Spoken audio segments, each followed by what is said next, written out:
Bom, alunos, nossa terceira aula sobre energia potencial elétrica e potencial elétrico.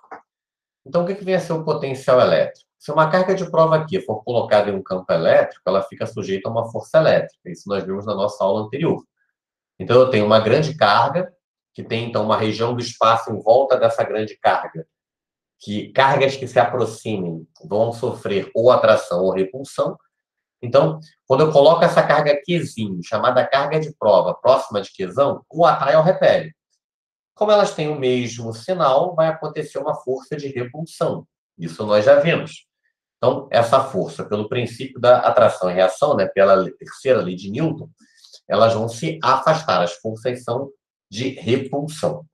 Então, como a carga Qzão ela está fixa, ela está num pedestal, ela não vai se mover. Então, a ideia é que a carga de prova passará a se mover. Se ela se move, ela vai passar a ter velocidade. E se ela tem velocidade, ela vai ter energia cinética.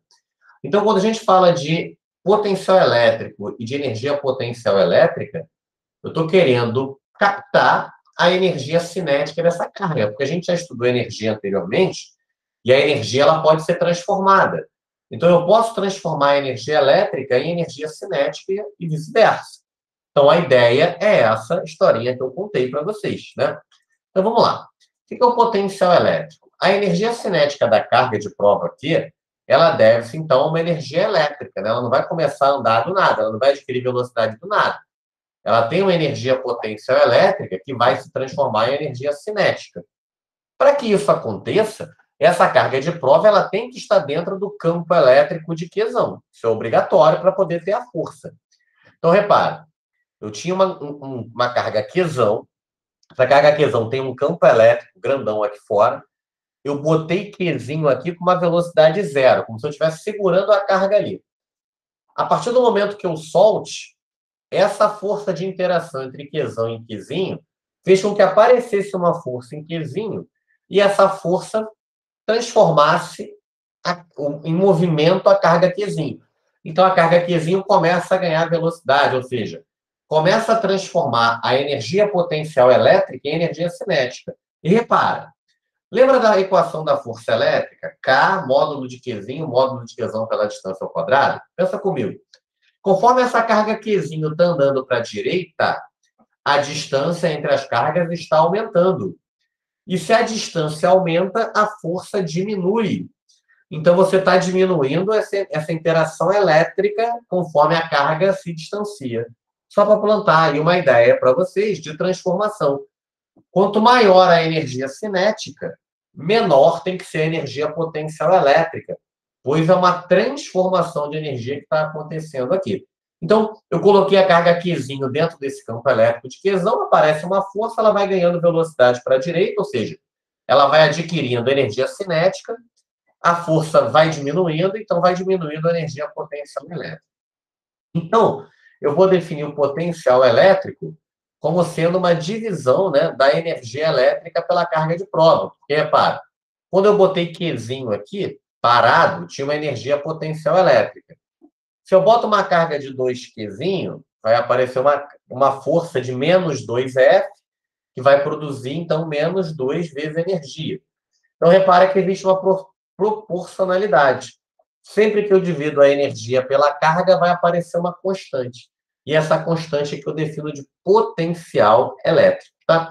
A gente pode imaginar da seguinte forma. Imagina que eu tenho uma altura de 1,5 m do chão. Tá? Se eu pego uma caneta ou eu pego 1 quilo de açúcar, tem massas diferentes. Tá? Uma caneta e 1 quilo de açúcar. Mas se eu penso que a altura é a mesma e que a gravidade é a mesma, eu posso falar que existe uma relação quando a caneta e 1 quilo de açúcar estão a 1,5 m do chão, existe uma coisa ali que é comum aos dois pensando em energia, que é a gravidade, que vai ser 10 metros por segundo ao quadrado arredondado para os dois, e vai ser a altura, né? Porque a energia potencial gravitacional é mgh. A massa da caneta é diferente da massa de 1 quilo de açúcar.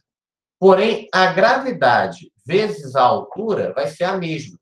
Então, é como se eu falasse que o potencial elétrico fosse isso, fosse esse produto da gravidade pela altura. É uma grandeza que é constante, tá? Por isso é que se eu divido, como eu percebo aqui, a energia pela carga, isso dá uma constante, que é o que eu chamo de potencial elétrico. Então, o potencial elétrico é uma grandeza escalar, tá? Não é um vetor, e é a divisão da energia, que é Joule, dividido pela carga, que é o Coulomb. Então, isso aqui é Joule por Coulomb, é uma unidade de potencial elétrico. E a essa grandeza, né, a gente chama de volts, que é o que a gente vê na tomada, né? Potencial 110, potencial zero, que é o negativo, né? O positivo 110, enfim, o negativo é o zero. Então, um volt é um joule por coulomb, tá? Bom, a gente pode pensar no conceito do trabalho da força elétrica. A gente sabe que o trabalho é força vezes a distância vezes o cosseno do ângulo θ, que é o ângulo entre a força e a distância. O trabalho é FD cosseno θ. E o trabalho ele também pode ser calculado pela variação da energia cinética, né? Você vai ter a energia cinética final menos a energia cinética inicial. Então, como o potencial V, ele é dado pela energia dividido pela carga, a gente pode multiplicar cruzado. Então, a energia é carga vezes potencial. E aí, substituindo aqui, eu posso falar que o trabalho da carga elétrica é KVA menos VB. Onde VA menos VB, eu vou chamar, então, de diferença de potencial elétrico.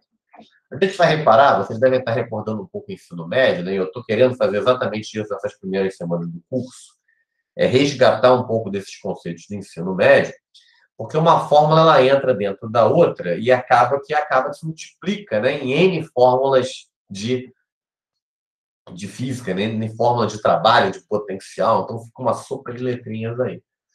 Lembra que o trabalho não depende do deslocamento, né? Então, o trabalho ele vai pegar simplesmente a menor distância entre os pontos A e B. O trabalho ele independe da trajetória, tá? Independente da trajetória, se é A3, A2, A1, A4, eu pego sempre a menor distância entre os pontos A e B, tá?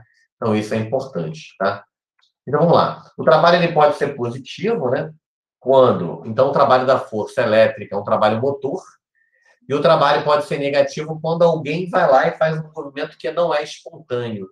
Então, o trabalho positivo é quando a carga se move, né? A força de deslocamento vai apontar para o mesmo lugar.